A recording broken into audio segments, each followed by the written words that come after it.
आप सबको मेरा नमस्कार। भंते जी, आपको स्पेशल नमस्कार। आज बहुत दिनों के बाद आपके दर्शन हो रहे हैं। Thank you. I'm happy to be back. आपकी आज्ञा तो शुरू करूं? Yeah, please. तो हम आगे बढ़ते हैं धम्मपद के चर्चा में। आज हमारे जो पद हम डिस्कस करेंगे, जिन पर चर्चा करेंगे, वो है 50 और 51 और 52। शायद हमें इकट्ठे करने पड़ेंगे क्योंकि वो एक ही स्टोरी से लिंक्ड है। देखते हैं कैसे जाता है। I hope it doesn't take too much time. Before I start, I have found through some research that Ajahn Munindo sometimes has given no reflection on on a particular pad because it is probably still to come. It is an ongoing process for him. And sometimes you can find more than one reflections. One given long time ago, maybe 4-5 years ago, and one which is more recent. I have taken the liberty of presenting both of them, and what I'll do from now onwards is, if I take two reflections from Ajahn Munindo, I will skip my own because that will take unnecessary more time. But where there is no reflection from Ajahn Munindo, then I will present some reflection of my own, if possible. So I hope that is okay. This is my plan, and if you want me to change that plan, that's perfectly fine. I will follow the. Yeah, Surenji, I would suggest actually आपका जो अपना व्यक्तिगत अनुभव है ना, I think हम सब उससे बहुत benefit करेंगे और we don't really have any sort of a timeline. So I would not personally, मुझे उसमें कोई दिक्कत नहीं दिखती है कि हमारे पास एक पद पे अगर multiple inputs हो तो so I leave it to you. Basically, you don't need to feel pressured by time. That's all that I'm saying.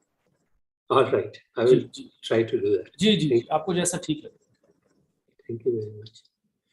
तो वर्स 50 पे चलते हैं. ये है पावे आजीवक वत्तु. So the context ये है कि there was a lady in Shravasti, and there was also a so-called Ajivak sadhu at that time, and she regarded him well because as a holy person, also as her own son. तो जब भी वो उनके घर में आते थे तो उनका आदर सत्कार बहुत अच्छा होता था. In the meantime, the lady came to know, उनको पता लगा कि भगवान बुद्ध की टीचिंग्स को लोग बहुत अप्रिशिएट कर रहे हैं. जो भी जिससे भी बात होती वो भगवान बुद्ध की देशनस के बारे में बात करता. And she developed a desire to go and see and listen to him in the vihar. और उन्होंने साधु से आज्ञा मांगी कि वो ऐसा करना चाहती है, लेकिन उन्होंने उसको डिस्करेज किया कि नहीं, आप नहीं जाइए. तो लेकिन उनका बहुत मन था, तो एज एन अल्टरनेटिव उन्होंने she thought of inviting him for a meal. और अपने पुत्र को भगवान के पास भेजा कि आप उनको इनवाइट करके आइए कि हमारे घर में आए, दर्शन दे हमें. तो इट सो हैपेंस कि on the way the son ran into this sadhu Pavaiya, and जब उसको पता लगा तो उसको अच्छा नहीं लगा. वो ही was very unhappy to learn about this mission, and उसने रिक्वेस्ट की कि आप भगवान को ये नहीं बताएंगे कि आपके घर का रास्ता क्या है. तो उसने कहा ठीक है, जैसे आप कहें. लेकिन भगवान तो अपने आधारित समय पर पहुंच गए और साधु बहुत अपसेट हुए क्योंकि साधु भी वहीं पे थे या उनके पास वाले घर में थे, ऐसा कुछ था. क्योंकि साधु अपसेट थे, this upset her in turn. तो जब बुद्धा अपनी देशना दे रहे थे तो उनका पूरा ध्यान शायद उधर नहीं जा पा रहा था बिकॉज ऑफ दिस डिस्ट्रैक्शन. तो भगवान ने नोटिस किया and asked her for the reason. उन्होंने अपना रीजन बताया, एंड तब बुद्धा ने उनको एडमोनिश किया कि आप अपने मन की बात पे फोकस करिए and do not worry too much about those people whose heart may not be aligned to Dhamma. तो उनके मन में क्या हो रहा है?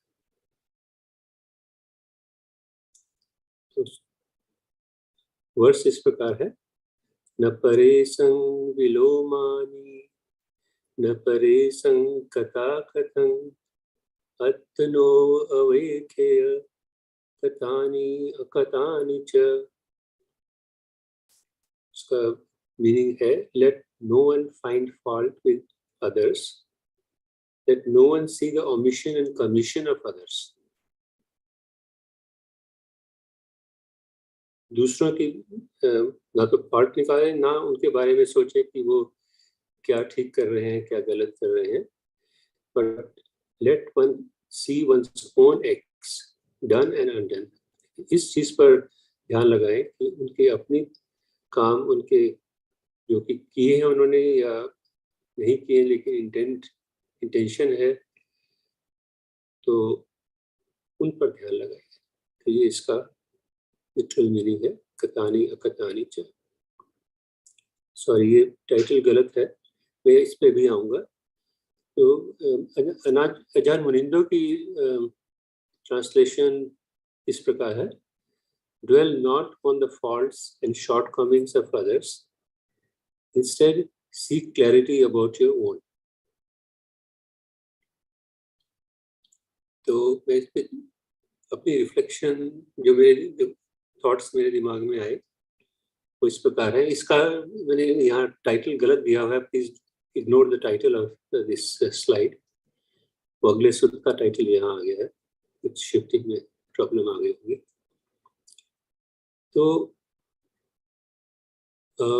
इसमें बेसिकली दो बातें हैं। एक तो हमारी आदत है कि हम बाहर की तरफ देखते हैं, to look for reasons for our distraction and suffering, कि फलां ने ऐसा किया तो मुझे गुस्सा आ गया, उसने बुरे शब्द बोले, और उसने ऐसा किया तो मुझे अच्छा नहीं लगा, उसके एटीट्यूड से मुझे अनॉयंस हो गई। हाउ डेयर ही और she speak to me like that, should I be more careful. इस तरह के एंडलेस विचार हमारे दिमाग में आते हैं, बाहर की तरफ जाते हैं, बाहर के लोगों की तरफ, बाहर की सिचुएशंस की तरफ, और हम अपने आप को अननेसेसरी डिस्ट्रैक्शन और सफरिंग हमारे लिए पैदा करते हैं। और दूसरी साइड जो मैंने यहाँ लिखी नहीं है, वो बेसिकली इस पद से ही मोटिवेटेड है कि हम बहुत चिंता करते हैं कि वो हमारे बारे में क्या सोचेंगे, और लोग हमारे बारे में क्या सोचेंगे, तो मैंने ये किया तो उनको ठीक लगेगा कि नहीं लगेगा, इस प्रकार के विचार। तो endlessly we are victims of such thinking, such attitude. और ये बेसिकली देखा जाए तो ओवर द इयर्स एक हैबिट पैटर्न हमने बना लिया है, जो कभी हमने धीरे धीरे धीरे एक्वायर होता गया, जिसमें हम बिलीव करते गए। लेकिन भगवान हमें हमेशा कॉन्स्टेंटली यही बता रहे हैं कि look inwards and you will know the truth clearly. You learn to look inwards and learn to know the truth as it is. उसी क्लियर नोइंग के द्वारा ही आप धम्मा के पाथ पर आगे बढ़ सकते हैं, not otherwise. This is what I gathered, or other message I created for myself in this verse. तो मैं जान मुनिंदो की रिफ्लेक्शन में पढ़ देता हूँ।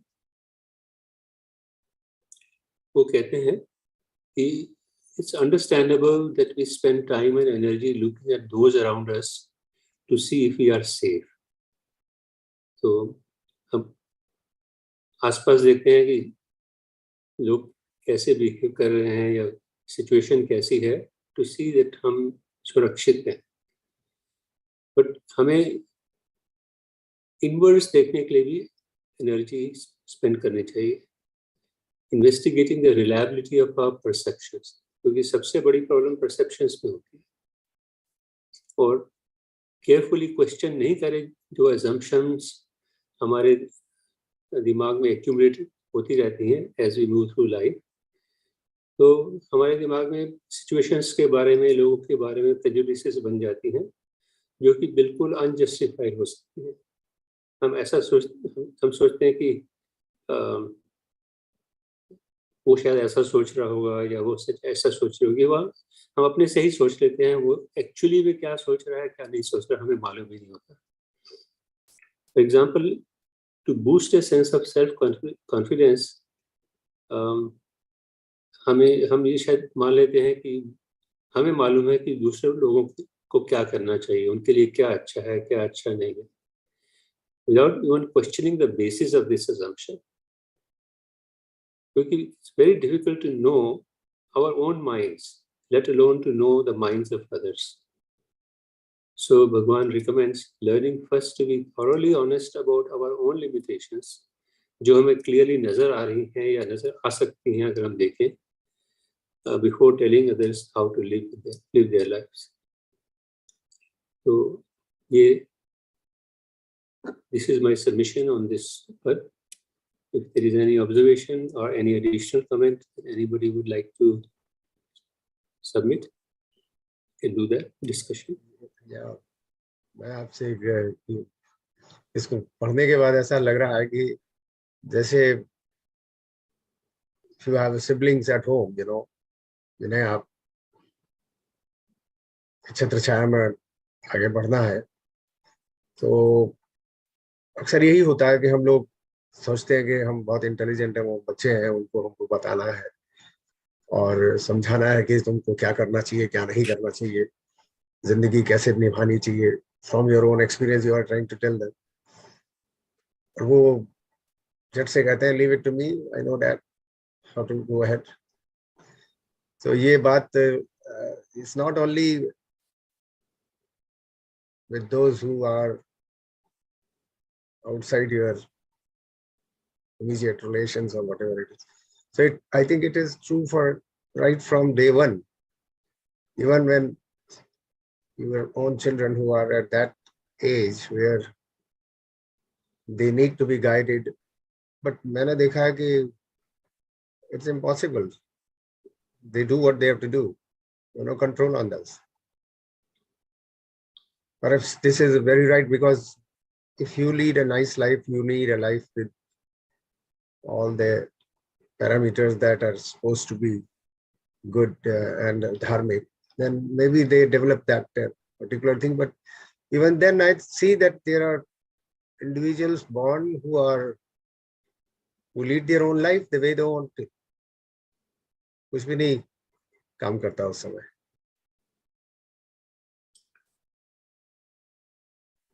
This has been my experience. I just wanted to share it. Thank you, Rajendra ji. I think basically Ajahn Maninder भी कुछ इसी प्रकार की बातें कर रहे हैं।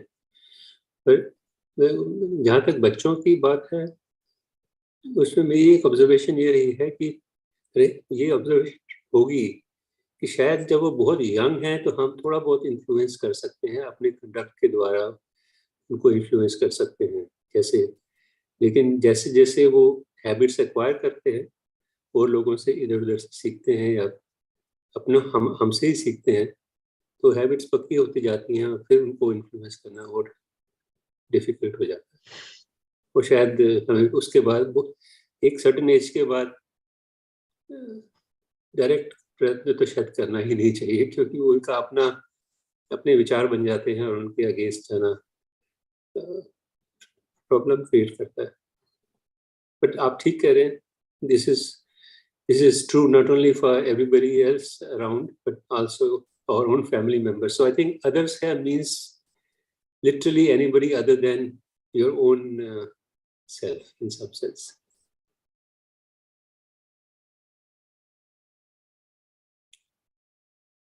ठीक है, if there is no further observation, we'll move to the next one.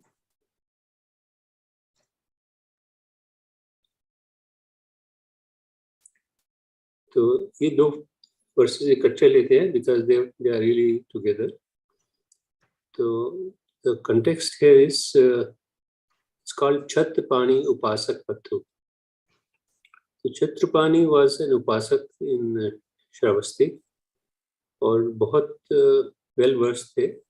अब जहाँ से मैंने स्टोरी पढ़ी उसमें लिखा है कि वो त्रिपिटक में भी बहुत निपुण थे, पर मेरे दिमाग में एक क्वेश्चन मार्क आया कि त्रिपिटक की कॉन्स्टिट्यूशन तो शायद महासंघ के बाद हुई थी, जो कि भगवान बुद्ध के बाद हुआ था।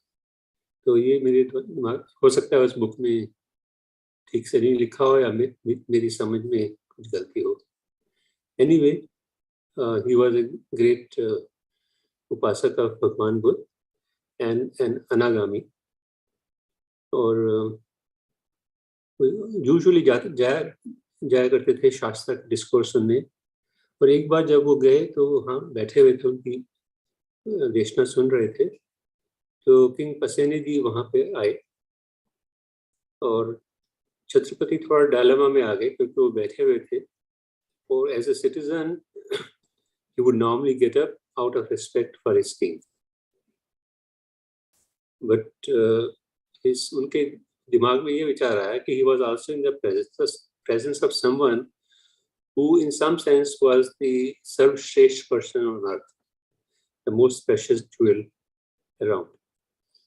So after reflection he decided कि भाई मैं अगर खड़ा होऊंगा तो ये डिसरिस्पेक्ट होगा भगवान बुद्ध के लिए, और इसलिए वो खड़े नहीं हुए। भगवान could see that the king was not happy, कि उनको ये अच्छा नहीं लगा कि उनका एक सिटीजन उसके रिस्पेक्ट में खड़ा नहीं हुआ। तो भगवान ने जब ये मन ही मन देखा तो उन्होंने छत्रपाणी की क्वालिटीज बताई और उनको मन ही मन शांत कर दिया।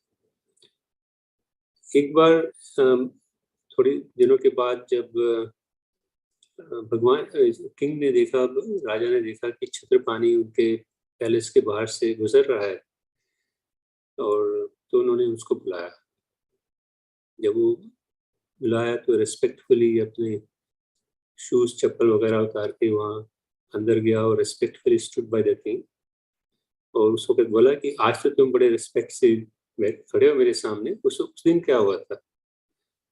तो फिर उसने वही रीजन जो उसके मन में था उस वक्त उसको एक्सप्लेन किया। किंग ने कहा ठीक है, हमने ये भी सुना है कि आप एक बहुत बड़े ज्ञानी हो, आपकी बहुत नॉलेज है, धम्मा में बहुत इंसाइट है, तो आप हमारे महल में आके अंदर जाके क्वीन और उसके सखियों को धम्मा सिखाइए। तो चक्रपाणी ने कहा कि ये शायद इनअप्रोप्रिएट रहेगा, क्योंकि मैं गृहस्थ हूँ और गृहस्थ का लेडीज चैम्बर में जाना ठीक नहीं रहेगा। उनको ऐसा समझाया उन्होंने, और ये सजेस्ट किया कि किसी भिक्षु को इनवाइट करें पर धम्मा ठीक है। तो भगवान ने फिर शास्त्र से रिक्वेस्ट की और उन्होंने आनंद को बोला कि जाएं और धम्मा सिखाए क्वीन को। So Anand would go periodically, or Queen Malika would listen to the Dhamma very carefully. But one of her close पतोहू क्या होता है मुझे मालूम नहीं, शायद पुत्र बहू होगी या कुछ, I'm not very sure what it means. This is the word used in the text that I was reading. तो Queen Malika and her पतोहू, उसका कुछ नाम भी दिया हुआ था, वो दोनों इकट्ठे धम्मा सुनती थी। Queen Malika तो बड़ी ध्यान से सुनती थी, श्रद्धा पूर्वक सुनती थी, but the पतोहू was not very interested, और उन्होंने शास्त्रा को ये मेंशन किया। तो भगवान ने फिर ये वर्सेस बोले, यथापि रुचिरं पुष्पं वनवन्तं अगन्धकं एवं सुभाषिता वाचा अफला होति अकुब्बतो। Like a beautiful flower full of color but without fragrance, even so fruitless are the fair words of one who does not practice them. कोई कितना मीठा बोल ले, कैसा बोल ले, लेकिन अगर वो उन वर्ड्स की प्रैक्टिस नहीं करता तो वो उसी सुंदर फ्लावर की तरह है जिसमें कोई फ्रेग्रेंस नहीं है। So this is the first verse. यथापि रुचिरं पुष्पं वनवन्तं सगन्धकं एवं सुभाषिता वाचा सफला होति कुब्बतो। So like a beautiful flower full of color, so fragrant, even so fruitful are the fair words of one who practices them. So basically, short message of both of these is if you preach but don't practice, that's not going to be effective. Effectively, that's what he said. If you preach and practice, then people will appreciate better, and your will be more fruitful. So this is the translation of Ajahn Munindo. As a beautiful flower without fragrance is disappointing, so are wise words without right action. As a beautiful flower with a delightful fragrance is pleasing, so is wise and lovely speech when matched with right action. So, थोड़ी सी nuanced है, but I think it's the same meaning. तो इसमें भगवान अजान मुनिंदो की दो reflections हैं. तो एटलीस्ट इस बार तो मैं सिर्फ ये दो रिफ्लेक्शंस ही प्रेजेंट करूंगा, प्रस्तुत करूंगा. आगे से मैं भंते जी का आज्ञा का पालन करूंगा. तो एक है थोड़ी पुरानी 2016 की है. कहते हैं कि जो the beliefs that we hold, उन बिलीव्स, वो बिलीव्स हमारे स्पीच पर डायरेक्ट इफेक्ट कर रहे हैं. लेकिन उससे भी प्रोफाउंड डिसअपॉइंटमेंट तब होती है जब हम कुछ भी बोलते हैं वो it's not well matched by our actions. हम एक्चुअली दूसरों की तरफ कैसे बिहेव करते हैं, that is what really matters. You might talk about cultivating a heart of compassion, yet not make the effort to show sensitivity to those in need around us.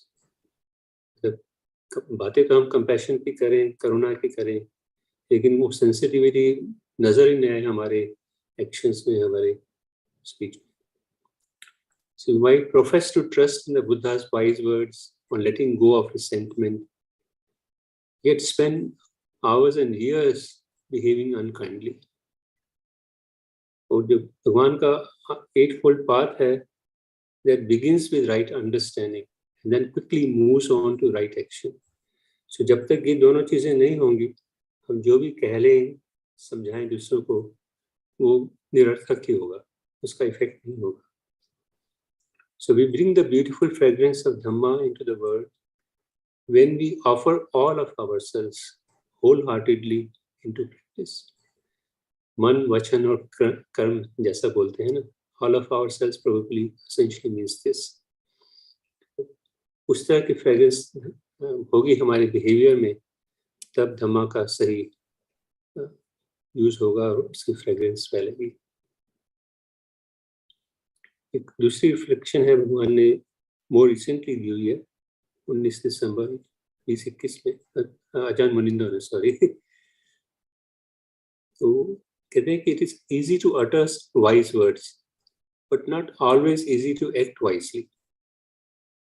क्योंकि wisely act करने के लिए हमारे hearts और minds align होने चाहिए to what is true.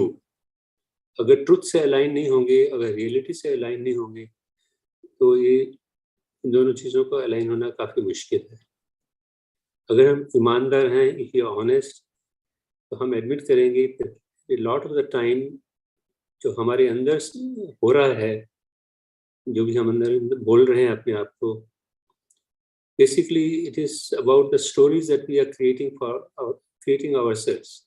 ये जो भी एटीट्यूड हमारी होती है, हमारे बाहर के एक्शंस होते हैं, पहले एक एटीट्यूड हमारे अंदर क्रिएट हो जाती है depending on the stories that we create inside us. मैं इस तरह का आदमी हूँ, इस तरह का पर्सन हूँ, उस तरह का पर्सन हूँ. To act truly wisely and effectively, that compulsive storytelling needs to be undermined. उसको हमें कंट्रोल करना है. तो कंपल्सिव स्टोरी टेलिंग हम अपने अंदर पैदा करते रहते हैं. Not necessarily stopped, because such mental phenomena can have momentum that takes time before ceasing. In the meantime, as a substitute, we can exercise conscious inner listening. क्योंकि जब तक हम इनर लिसनिंग नहीं करेंगे, तो वो हमें पता ही नहीं लगेगा कि हम स्टोरीज क्रिएट करते जा रहे हैं. So we can discipline our attention And so instead of sort of listening, we can make an effort to really listen. So that is a very important point that is saying that unless we listen deeply to our own self inside us, awareness तो पैदा ही नहीं होगी, और awareness नहीं होगी तो कुछ अच्छे ठीक से काम नहीं कर पाएंगे. तो उन्होंने एक एडवाइस दी है, try sitting alone in a chair, not formally meditate, and simply listen. अपने मतलब ये दूसरी तरह की मेडिटेशन हो गई. आप आंखें बंद नहीं करिए, बट सिर्फ अपने अपने माइंड को लिसन करिए कि माइंड में क्या कल्चर हो रही है, क्या नहीं हो रहा. और कुछ भी हो, विचार कभी कभी ऐसे आते हैं, कभी एक विचार आता है, कभी उसके अगेंस्ट दूसरा विचार आता है. डोंट टेक साइड्स फॉर और अगेंस्ट एनीथिंग दैट अराइजेस, क्योंकि एक बार आप साइड लेंगे तो जो उसके अपोजिट वाला विचार है उसको दम मिलेगा. And that which we are against can be emboldened. So neither taking sides for nor against is not abdication of responsibility. It's a way of expanding our sense of awareness. So that we have a clearer perspective on habits of conditioned thinking and feeling. तो मुझे ये last advice बहुत अच्छी लगी, और मैंने कई धम्मा talks में भी सुनी है. उस दिन Ajahn Virodhamma भी something like this, he was saying something very similar, कि आप मेडिटेशन से हट के जस्ट कुछ देर अवेयरनेस पैदा करने के लिए अपने आप ये प्रैक्टिस करिए कि आप अपने आप को सुनिए, आपके मन में क्या हो रहा है, तो आपको आपकी अवेयरनेस शार्पन हो जाएगी. So these are the two reflections, and this is what I have to offer today. Again, if there is any observation, comment from anyone, please.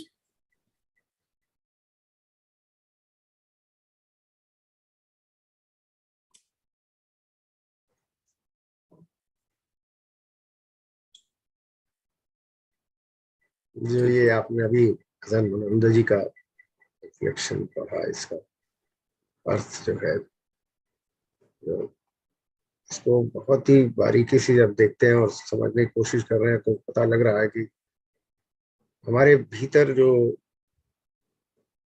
कई बार ऐसी स्थिति आ जाती है, किसी समाज के प्रति, किसी धर्म के प्रति मन में एक भाव आने लगता है कि वो ऐसे क्यों है, और इसकी चर्चा आजकल आप जानते हैं बहुत हो रही, और इसके वजह से काफी दुर्भावना जागती. और ये क्योंकि इसके बारे में इतनी चर्चा है और उसको देख भी रहे हैं, सुन भी रहे हैं,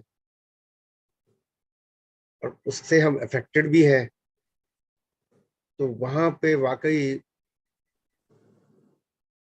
बहुत मुश्किल हो जाता है फिर ये. तो ये आप जो लास्ट में लिखा है उन्होंने कि not taking sides for against anything, for और अगेंस्ट एनीथिंग दैट अराइजेस, अभी बड़ा मुश्किल होता है ऐसी स्थिति में. बनते जी क्या करना चाहिए उसमें? राजेंद्र जी, ये बात अपनी कई बार हुई है ना. एक तो जैसे अजहन मुनिंदर ने कहा है, सो ये तो खैर this is the ideal prescription है ना. This is basically Sati and Pragya operating. अब समस्या ये है कि यदि मैं प्रोग्रेसिवली अपने मन को वही आहार दूंगा जो कि उसको अनहोलसमनेस की तरफ ले जाता है, तो ये this will not work. This works in the assumption कि मैं इंद्रिय संवर प्रैक्टिस कर रहा हूँ, कि जो प्रेपरेटरी प्रैक्टिसेस हैं वो मैं ठीक से कर रहा हूँ. सो जिस कॉन्टेक्स्ट की आप बात कर रहे हैं, मेरी और आपकी भी इसमें बहुत बार चर्चा हुई. तो fundamentally it is really an issue of not feeding the mind that which you know produces unwholesomeness. So really in that sense वो choice तो हमारी है, और आपके केस में it is X, मेरे केस में it will be Y, किसी और के केस में it will be something else. वो तो ऐसा ही हम सब तो हम अगर अपनी टेंडेंसीज को फीड करेंगे तो फिर ये टेक्निकली इसको हम नहीं, we can't come out of it technically. हमें पहले तो पहचानना है कि यार ये मेरी टेंडेंसी है, ये मुझे अकुशलता की तरफ ले जाती है और मैं इसको नहीं फीड करूंगा या करूंगा। अब टेंडेंसी का मतलब ही ये होता है that the mind justifies it, finds reasons for it, finds some way to prove कि it is right, finds delight in it. और कई बार अनप्लेजेंटनेस में भी बहुत डिलाइट आती है। So we should not assume कि delight is only things that are pleasant, ऐसा नहीं है। तो इन द कॉन्टेक्स्ट, आप जिस कॉन्टेक्स्ट में बात कर रहे हैं उसमें तो मैं ये कहूँगा, उसमें ये सब दिस इज ऑल इनफेक्टिव, ये this is at a relatively more mature level, जहां हमने कम से कम टेंडेंसीज को पहचान लिया है और हम जानबूझ के उसको फीड नहीं कर रहे, तब हम ये कर पाएंगे। अगर हम आग में पेट्रोल डाले ही जा रहे हैं तो फिर तो पहले तो पेट्रोल रोकना है, फिर हम कुछ कर पाएंगे। जब आग थोड़ी हल्की होगी then we can do something. That's my thinking on this. Thank you, Bhante ji, for a wonderful exposition. Thank you very much. धन्यवाद। So this is what I had to offer today. So we can stop here if Bhante ji agrees.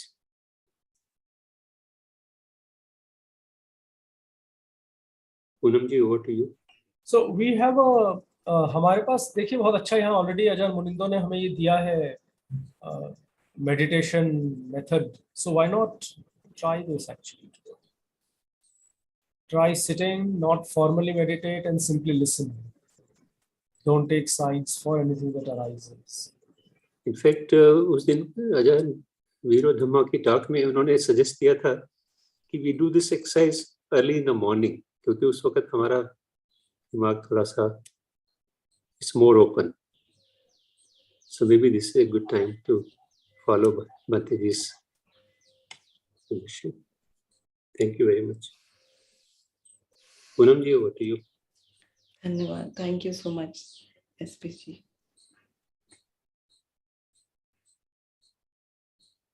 So we can sit till 6:40.